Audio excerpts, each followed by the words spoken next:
Here we go. Okay. Ladies and gentlemen, welcome to the Bob Unger Show. We're very privileged to have a very cutting edge interview on a topic that very few people have the testicularity to try to attack. But I've got a excess testicularity syndrome. In fact, my Italian friends always say to me, Unger, you don't have balls, you have watermelons. So I'm not afraid to take on any subject. And this really is a cutting edge subject. And very few people have the courage to even do what our guest, Arthur Goldberg, has done to take a stand for the truth and for actual science as opposed to the politicized nonsense that they teach and promulgate in the media. His book is called Light in the Closet on the subject of homosexuality. It delves into every single aspect of the subject, whether it's scientific, biological, etc., sociological, political. He hits every avenue. And Arthur, the first book I ever read on the subject was about, I would guess maybe 20 years ago, by Dr. Jeffrey Satinover. Oh, sure. Good friend of mine. Okay, that was a brilliant book, which Yeah, was called Homosexuality and the Politics of Truth. I and, still remember the title. right. And you know that Dr. Satinover actually, after he wrote his book, he has a endorsement of my book in the book that you have, in which Yeah, I he saw says, that. I saw which that. he says this is the best book ever written, perhaps the best book ever written on the subject matter, not only of homosexuality, but also of the capacity of the heart to change. I also, another very good book that enlightened me quite a bit was a book called After the Ball. Absolutely. I talk about that in detail in the book. That is the gay manifesto. Oh yeah. And I also read a book by a priest, Father Rueda, called Homosexuality, the homosexual, I think it was called the homosexual, no, it's a conspiracy. I can't remember anymore. It was so long ago. It was a big, thick book Right. Well, by a Father John Harvey wrote several books. He was the head of Courage, but I yeah, don't know. I don't know the particular priest that you're mentioning, but yeah. Father Harvey I knew quite well. Check out Father Rueda. It's spelled Rueda, Rueda. Okay. And that also was a very powerful book. So I've always, I saw the brainwashing coming when All in the Family had Archie debating a homosexual gentleman in his house. And Archie, of course, was portrayed as a, A low bigot. level, a bigot, white trash, whatever you want to call him. And of course, they portrayed the homosexual as the paragon of virtue and intellect. and And and erudite, of course. yes, and I and polite and well mannered and well spoken. And when I saw that years ago, because I haven't watched Archie Bunker in many years, I said to my wife, who was also watching it, look what they're doing. Look what they're doing to you. This is a very, very, the average person, when I watch television, which is very rare, but when I do, I'm very conscious of what they're trying to do to me. And so I watch everything with a different type of perspective or prism. Uh, and so this is why your information is so important. So tell us a little bit about your background, and then we'll segue into how you got involved in this quote unquote controversial topic. Okay. My background basically is that I'm a graduate of American University in Washington and then Cornell Law School. I worked for a couple of years as a law professor, actually, at University of Connecticut Law School. I worked for a congressman. I also did some speech writing. I ended up being Deputy Attorney General of the state of New Jersey for a few years. And then I went to Wall Street, became an investment banker. And during that time, I started to get to know some people who were unhappy with their sexual orientation. They were either gay, but didn't want to be gay, or they were sex addicted, or were involved with pornography, whatever. There was any transgender, of course, in those days was a minor thing, but I even knew one or two people who were there. In fact, there's a funny story I should tell you. Some guy who decided to become a guy who decided to become a woman, then decided this ain't working for me. I don't really want to do this. So he went inside the company, go back to being a man, and he came to Jonah, which is an organization I had founded, which is no longer in existence because of the litigation, which I'll get into, I guess. And the question he asked me was, he says, which side of the mechitza and which side of the separation do I sit on, the men's or the woman? Because I'm was born a man, but I still have phony breasts on, and I'm getting an operation to remove them, and blah blah blah. And I just thought it was hysterical. And I actually, a very funny thing is, I asked like 3 or 4 different rabbis, well, guys, well, what's the decision here? And I had 3 or 4 different answers. You know, the old joke, 2 Jews, 10 opinions.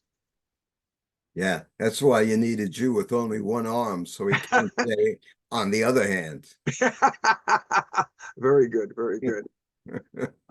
Anyway, so I guess must be in around 1999, 2000, I formed Jonah, which stood for Jews Offering New Alternatives for Healing.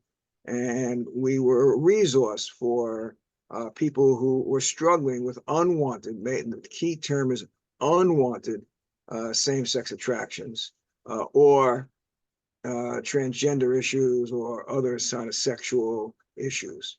We were endorsed by a number of rabbis. We were endorsed by a number of psychologists. We're actually the only Jewish-based organization out there.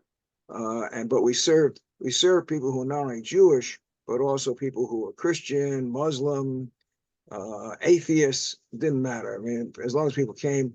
And what we did was we basically had a panoply of resources that we provided for them. We had a list of therapists that we recommended, most of whom themselves were what we call ex-gays, people who themselves had come out of the issue. Not all, but a lot of them were. And we also did weekend programs. We did bibliotherapy, which is give them books to read. We have a whole laundry list of books we used to give them. And that's when I started writing my book around 2004, 2005, they referred to, and I think it got published somewhere around 2008 or 9, something like that. And it was a unique book because what it did is it took the biblical, or what we call the Torah, readings of what the Torah says, or what Christians would call the Old Testament or the Hebrew Bible says about sexual proclivities, and combined it with what modern psychology really says, as opposed to what the false, fake media talks about what the psychology really says. Because people who desire to change have the ability to change. No one is born that way. But I was eventually sued by the Southern Poverty Law Center for recommending these resources on the theory that I violated the New Jersey Consumer Fraud Law, because everybody should know that no one can change, and that people are born that way. There's a gay gene. There ain't no such thing as a gay gene. Doesn't exist. There's literature all over the place about it that shows that. In other words, for giving people therapy to help them change, and a change that they themselves wanted, otherwise they wouldn't have come to you, that it was a fraud according to the courts. That is correct. And I had they talk about now, we talk about the 2 systems of justice and all that kind of thing. I mean, the trial court was absolutely incredible. I mean, the first of all, I mean, the consumer fraud law itself is supposed to be used for people who sell faulty refrigerators, faulty cars, etc. Not for people that are giving that. It doesn't apply to a not-for-profit organization. We are the first case in the state of New Jersey that ever applied this to a not-for-profit organization, and also applied it to somebody who didn't make any money out of it. I made no money out of this. I was a volunteer. I did this as a freebie to try to help people who were dealing with the issue. And as you said, people who came to me because it was unwanted. They didn't want this. Nevertheless, the judge basically said that this violates the consumer fraud law because obviously people are born that way. You know, give me a break. No one's born that way. People can change. Change is possible. I go into in the book, of course, the whole question of what's called the Jewish process of teshuvah, which is repentance, the ability to return. The judge basically excluded all my expert witnesses. I had 6 different expert witnesses, some of the leading lights in the field, like Dr. Joe Nicolosi and others, Dr. Berger. The judge would not let them testify. That is correct. On what grounds? On the grounds that this is how do I want to phrase this? Well, let me quote you what the judge said in a written opinion. He said, these experts are people who are analogous to those who believe the earth is flat. The theory that homosexuality is disordered is not novel, but like the notion that the earth is flat and the sun revolves around it, instead is outdated and refuted. And he said, these people aren't experts because they believe in false science. It's kind of like, you know, a process of what we hear today about false this, false that the propagandists are always out there with. I mean, it's unbelievable. And he also wouldn't allow, well, he allowed some of my strugglers, as we call them, former strugglers, to testify. But then he made a comment in the court that basically said, I made derogatory comments saying, well, who believes what this guy said? It's impossible. Hello, isn't that a biased thing? I mean, hello. There are all sorts of other issues that the judge chose to ignore, didn't. And for example, we argued religious liberty, and the judge would not allow a jury instruction, which my lawyers wanted to have given to the jury, to say that that this was a defense, and that religious liberty is certainly a legitimate defense in terms of what I was doing. Were your lawyers from a foundation? Yes, it was called the Freedom of Conscience Defense Fund. They have now subsequently merged with it's a Catholic group. What's the name? It's I can't remember the name right off the top of my head. It's just escaping me. But Charles Lemandry was the chief attorney. Did a fabulous job. Great attorney. I mean, he said at the end of the trial, and I'll quote this. He says, "I view the trial in hindsight as nothing short of a charade and a legal travesty." I mean, what can I tell you? Did they try an interlocutory appeal? We tried appeals. First of all, we settled the first action after the thing was done because the judge, fined me like $4 million or something. So my lawyer said, "Look, let's get this settled. And I'm not sure that if we go on appeal, we're going to get any better. And this way, it's not really precedent." So I said, "Okay, fine." So after I settled the case, about a year later, the SPLC sued me yet again. This time for violating the injunction relief that the judge had given in the first case, saying that I can't do any of this stuff anymore. And I didn't. I mean, for example, someone sent me an email. They went through 70,000 of my emails, by the way, trying to find anything they could find. So one guy sends me an email saying, "Hey, can you give me the email address of so-and-so?" I wrote back and said, "Yeah, sure. Here's his email address." The guy happened to be a therapist. So they said, "See, he's still referring people to therapists." I said, "It's not a referral. The guy asked me by name, asked me for the guy's email address. I gave him the email address. That's not a referral. I didn't refer him to him." nevertheless, they just, oh no, you violated my injunction. And he did on nitpicky on almost everything around that was just wrong. That I appealed up to the appellate division. That I appealed up to the Supreme Court of the state of New Jersey. The appellate division totally misunderstood the case. They wrote an opinion that was crazy, and the Supreme Court of the state refused to hear the case after sitting on it for 6 months or 7 months. Did Chris Christie have anything to do with this, the former governor? Well, the only thing he had, not with the case directly, but he did approve a law that allowed, I mean, he signed a law that basically said that you couldn't give so-called reparative therapy to minors, which of course they use, even though it was not applicable because we never did minors.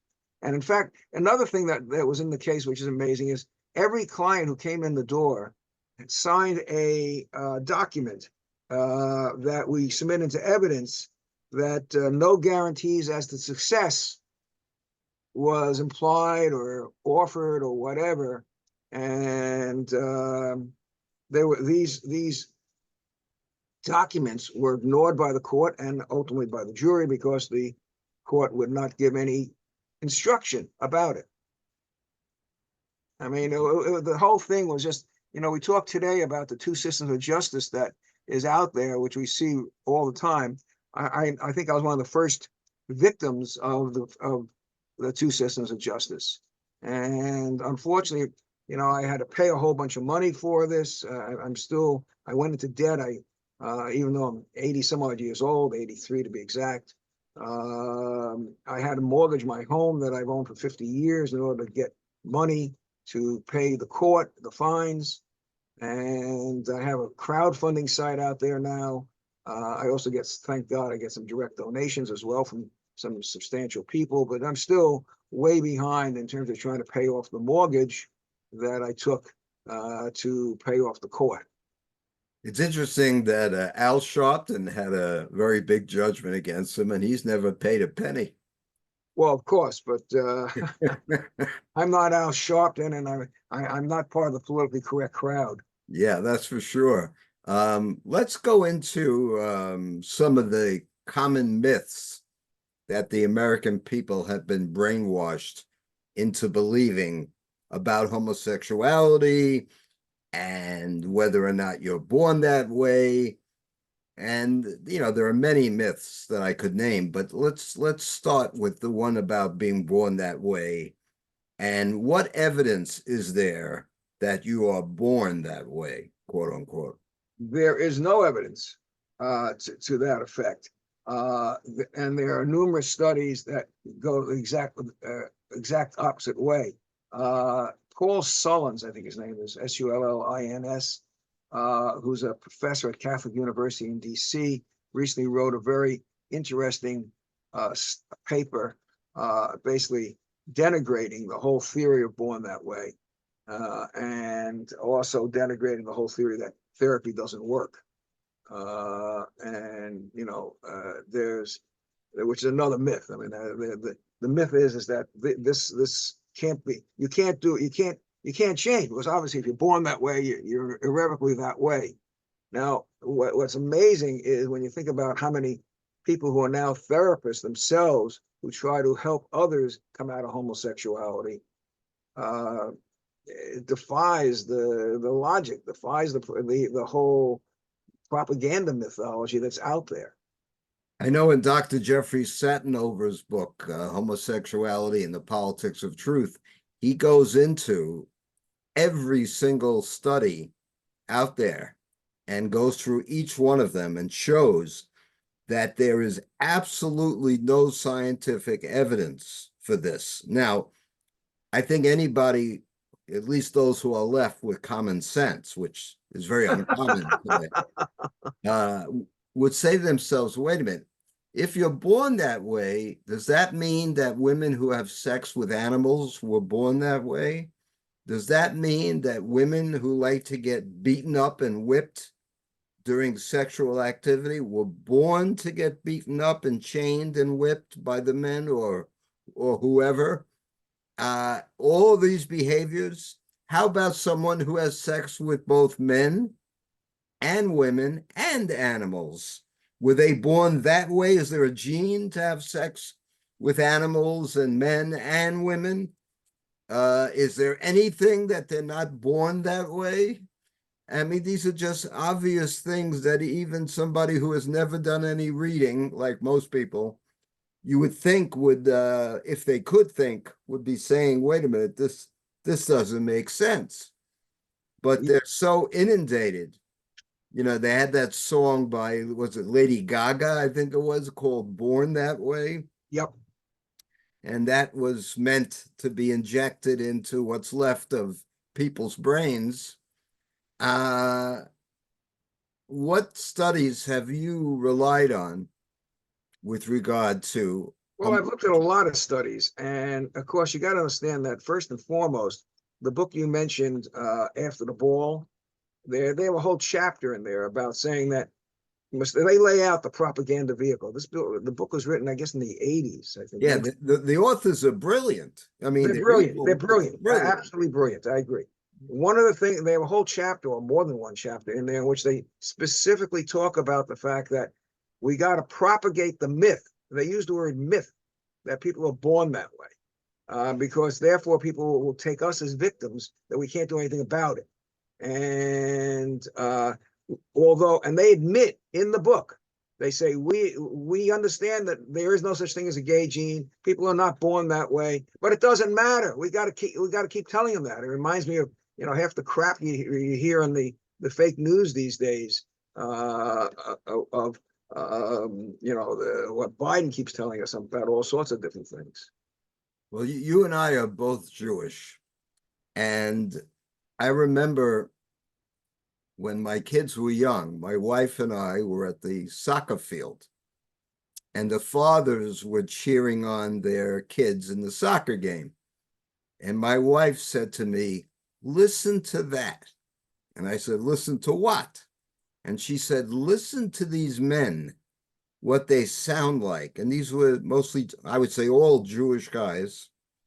And I noticed that she was pointing out to me that they sound extremely feminine. And in my experience, and I could be wrong because I haven't done any demographics or studies. So what I'm saying now is only my perception, and I could be wrong. But I notice, especially in modern times, in the last 10 years, 15 years, that Jews, or Jewish men, I should say, are more inclined towards homosexuality than, let's say, Italian men. Am I wrong? And then it gets into why, if I'm not wrong. I'm not sure that you're right on that. I don't know. I give you the most honest answer I can is I really do not know. I've never seen any studies relevant to the fact that Jews tend to be more inclined toward homosexual activity than non-Jews. So I'm talking about also their demeanor. well, I understand the demeanor issue, and that may be, the old joke about a lot of Jews being mama's boys and all that kind of thing, and interpreting basically, using the mother as the primary role model as opposed to the father. But I've never seen anything specifically that says Jews are. Now, I have seen studies that show that Jews are more supportive of the idea of the liberal theology, Yeah. of the fact that people are born that way and they can't change and all that kind of thing. But I mean, principally, of course, my organization, Jonah, did more than half of the people that came to us were Jews, many of whom were Frumis. I mean, like Hasidim, Black Hats. Obviously, there was several secular ones as well. But there again, there's in the Jewish community, in the Orthodox Jewish community, of course, it's very frowned upon. In the Reformed Jewish community, it's kind of like, oh, what a great Messiah, what a great, what a wonderful thing. Yeah. For sure. In your research, what do you find to be credible in terms of the formation of a person that has this so-called same-sex desire? Yeah, there's actually about 7 or 8 or 9 different factors. One is same-sex peer wounding. That as little kids they were beat up or not accepted by their compadres. It could be over identification with the same sex parent or detachment from the opposite sex parent. Sexual abuse is a huge issue, probably accounting for, depending upon which study you read, anywhere from 40 to 60% of the people who go into homosexuality as children were sexually abused. Um, there's uh, uh, there's a number of factors along these lines. My book actually, if you have my book there, I actually spell out. See, I think I've got a copy here too. It spells out. Let's see where. Yeah, it says what causes homosexuality. Hetero emotional wounds. That's obviously the opposite. Homo emotional wounds, the same. Social or peer wounds, sibling wounds, or other family dynamics. Oh, body image wounds is a very major one, where I'm too tall, I'm too short, I'm too fat, I'm too thin, I'm different from everybody else, and they try to use their perceived differentness as a vehicle to escape into some other aspect. Heredity is somewhat important because if they don't have a strong mother and father relationship, that has an effect. And sexual cultural wounds today, actually, a much bigger thing today than what used to be 20 years ago is cultural wounds. I mean, you now have in the school systems, in grammar school, and in kindergarten even, you have all these educational programs trying to convince people that, well, you can be bisexual, you can be whatever sexuality you want. I mean, I'm sure you've read about all these um, transgender stuff that's coming out incredibly so in what they're teaching in the schools. It's an indoctrination mill. I mean, I personally recommend that if you have a kid, do not send them to public schools. Send them to a private school, preferably a religious school, whether you're Catholic going to the Catholic schools or Jewish going to the yeshivas. Not that they're immune from it, these other schools, but they're at least a lot better. Let's put it that way. And then there's something called a gender double bind. It's very technical thing. It feels, I want to be this, but I don't feel this, and it's called a double bind. What I want to do and I can't do, and so. But those are the factors. Way oversimplified of what you have. So just Well, in terms of molestation at a young age, children are very egocentric and they think the world revolves around them. And so when something like this happens to them, I actually debated some homosexuals on a radio show, and one of them admitted to me that he was molested in a park when he was 5 years old. right. But he said to me, but I wanted it. Now, a 5-year-old, A 5-year-old doesn't want it. That is a after the fact rationalization. right. That's exactly what it was. He doesn't know if he wants a chocolate or a vanilla ice cream cone, Correct, let correct. alone that. Also, I interviewed a former homosexual who has become a Christian, and I asked him how he got into that lifestyle.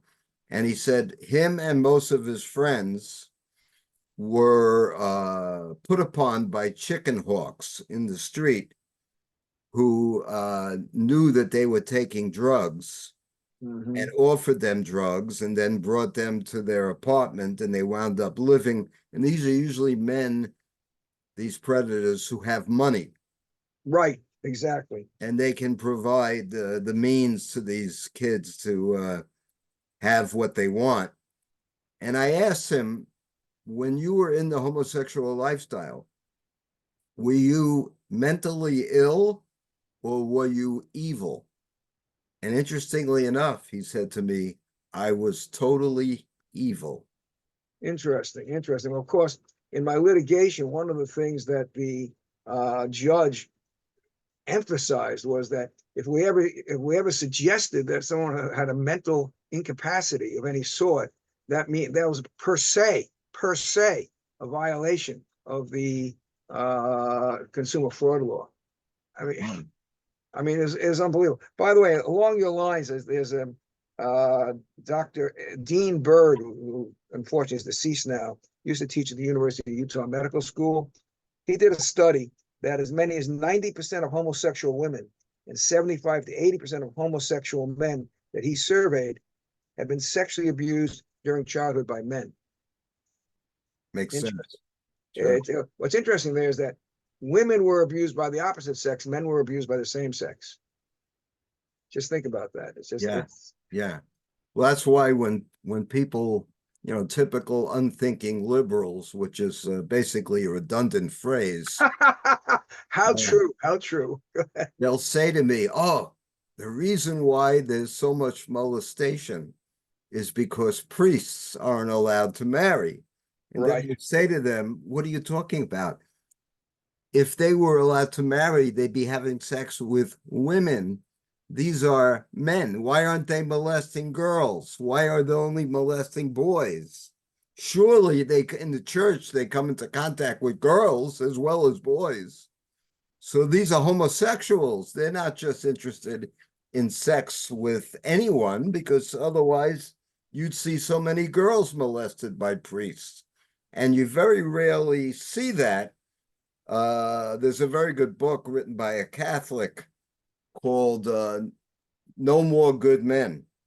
His name is Alex Rose, and he tells the I think I story. saw the book years ago. Yeah, very Yeah, good. he tells the history of the infiltration, deliberate infiltration of the Catholic seminaries on purpose. Right. And boy, you have to be a That's a pretty well known fact, by the way. oh yeah, In the well, old days. In the old days. well known to people who can think, but Oh that's yeah, that's true. That's true. a small group. Tell us a little bit about some of the people you helped and the mitzvahs you did to, help people from this really hopeless, with no future lifestyle. Give us a couple of examples if you Well, can. there's one guy, one of my favorite cases is a guy from Denver, Colorado, who Catholic fellow, by the way, who when he came to us, he was in his 50s or 60s already. And he had done the whole 9 yards. He'd done everything. He'd done drugs, alcohol, trying to bury his feelings. He went to nudist camps. I mean, just on and on. And he had left the church. I don't know how many years, as a teenager, I guess, when he first got involved. He was sexually abused, of course. Not of course, but he was sexually abused. One of the factors involved. And we recommended that he try to go back to his church roots to try to feel some sense of connection with God Almighty and understand what what God wants or what He expects of us. And also, gave him some therapy.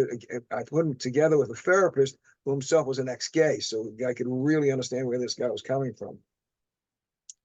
He actually was one of my witnesses, I got to tell you, at the trial. The judge basically said, "Oh, I don't believe this can't be true. This guy, hello, judge, you're supposed to be a trier of fact. You're not supposed to give your opinion on whether, and of course that obviously influences the jury for sure." There's another fellow who was actually a gay porn star, and he likewise decided that this was not a life that he wanted to live anymore, and it was incredible. I mean, he actually was on lots of films as doing gay porn, gay actions on videos and all. he likewise is now out of the lifestyle. It's interesting. He originally became a Catholic. Then he changed. He's decided that that didn't work for him, so he became Greek Orthodox instead. And in fact, he has a YouTube channel that he interviewed me on his YouTube channel. I don't know, maybe 6 months, a year ago, on the same kind of stuff you're interviewing me on, and it was really and he has it was a pretty interesting, a really interesting guy. I mean, he's just very sincere, and he wrote a book about his story, and so there's those kind of stories, and then Do you have the name of that YouTube channel? I do. I just don't remember it. I have to look it up, and I'll send it to you. Yeah, I'm curious. I'd love to watch it because a Greek Orthodox friend of mine called me up yesterday, very upset because the nation of Greece just legalized homosexual marriage. Oh, wow. And this for Eastern Orthodox Oh, absolutely. person, that's it's outrageous that that's what they did there. Right. I don't think in Israel that technically gay marriage is legal. I think I think it is, unfortunately. I think that they recognize if you have a marriage outside of Israel, but I think in Israel, I don't think you could do it. You could double check on that. Maybe you might be right. I don't know, but I know that there are lots of same-sex couples living together that claim to be married in Israel. So I don't know whether they did it outside, whether They may have done it outside they because may have flown to Greece, or they may have, whatever. the prime minister was bragging about how somebody in a high position in the government, I don't remember whether he was a speaker of the Knesset or whatever he was bragging about how great it is that the guy's homosexual. Well, I got to tell you, I heard it. I remember some of my Israeli. We used to have a chapter in Israel before we had to disband everything. But one of the guys in Israel told me that the only place that the Arabs and the Jews ever really got along to get without any problem was in the gay bars, because if the Muslim gays, if they were public about it in their culture, they'd be killed. But if they went into the Jewish gay bars, they'd have no problem. So so this guy was saying, well, that's one way of trying to have a peace treaty. I said, yeah, right. Well, I had a somebody who was related to me through marriage, and this guy insisted that I invite his son's homosexual boyfriend to my daughter's wedding. And I absolutely refused. And I said, you're not going to turn a wedding into a gay rights demonstration. And because of that, we had a massive boycott. And everybody said that I was inflexible, which I consider to be the greatest compliment Right. that anyone can bestow upon me. Because in this society, we're at a point now where we fall for anything and stand for nothing, as they say. Well put. Well put. Actually, I don't know. Did you read the story recently that I guess it was a couple of days ago? Some transgender activist had a funeral in St. Patrick's Cathedral in New York City. Yeah, yeah, And, and the Dolan, the cardinal, was the guy who did the service. well, they didn't apparently the church didn't realize that the person was transgender before when they booked the place for a funeral. And apparently, from what I read, a lot of people came dressed up as drag queens and what. I mean, it was apparently, it's totally violative and disrespectful of what the Catholic Church believes. Well, you may remember way back in the old days, I think it was in the 80s, they went into St. Patrick's and were throwing condoms. Oh yeah, I do recall that. Yeah, right? yeah, That was over the AIDS controversy. right, And of course, the establishment, with Dr. Fauci as its god, killed so many homosexuals with experimental medications. right, And yet, that is never talked about. All they talk about is the conservatives and homophobia, which, that's another thing. Speaking of ridiculous myths, the word phobia means an irrational fear of something. right, Uh, we're not afraid of homosexuals. We may find it objectionable behavior and abhorrent behavior and unfortunate behavior, but that's not fear and it's not irrational.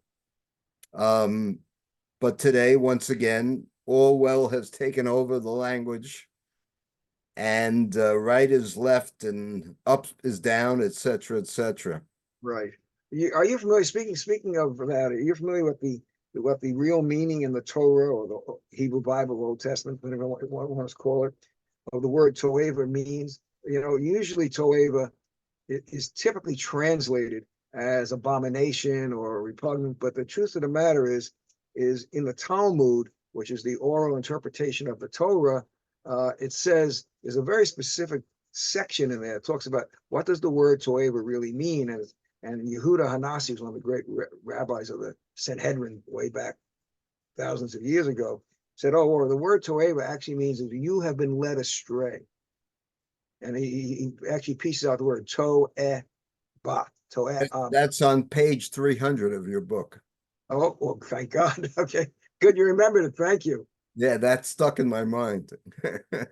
It's. I mean, it really shows that change is possible. The whole point is that Torah is saying that if you've been led astray, you can go back on the path.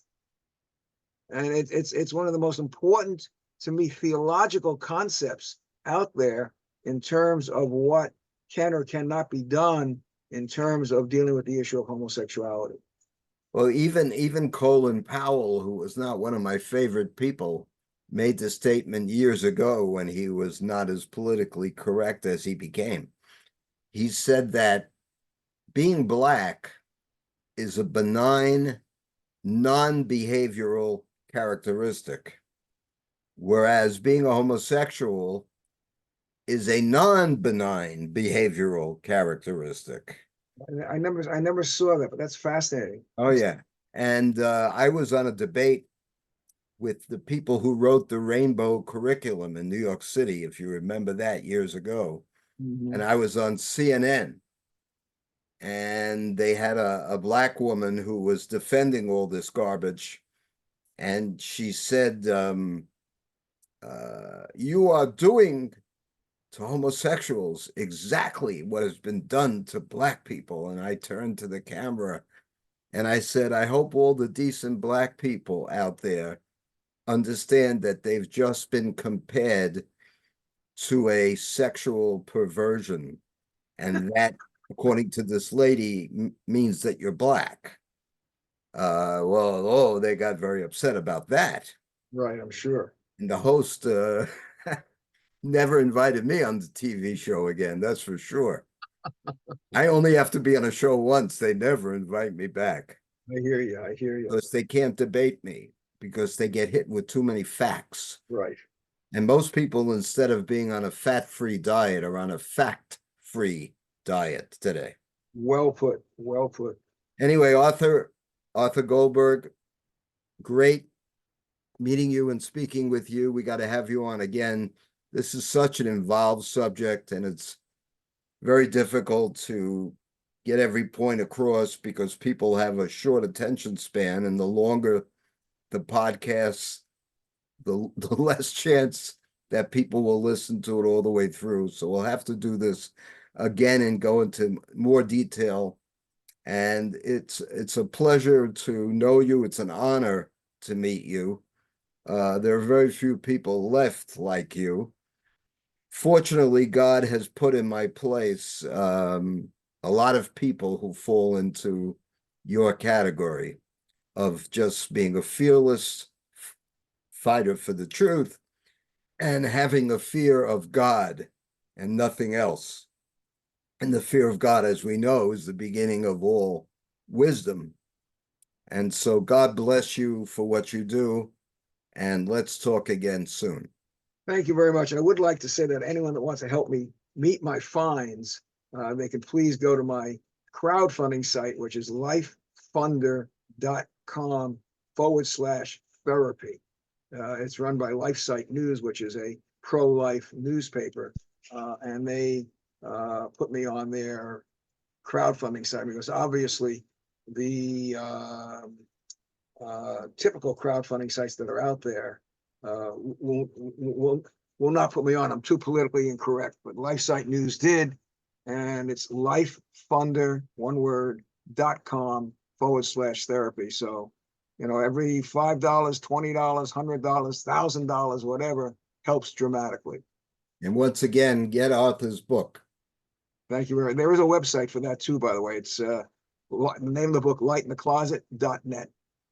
All right. Well, thank you for bringing light to the podcast. Thank you very much. You're very welcome. My pleasure. It's been my honor to be with you. Take care. Yeah, bye-bye.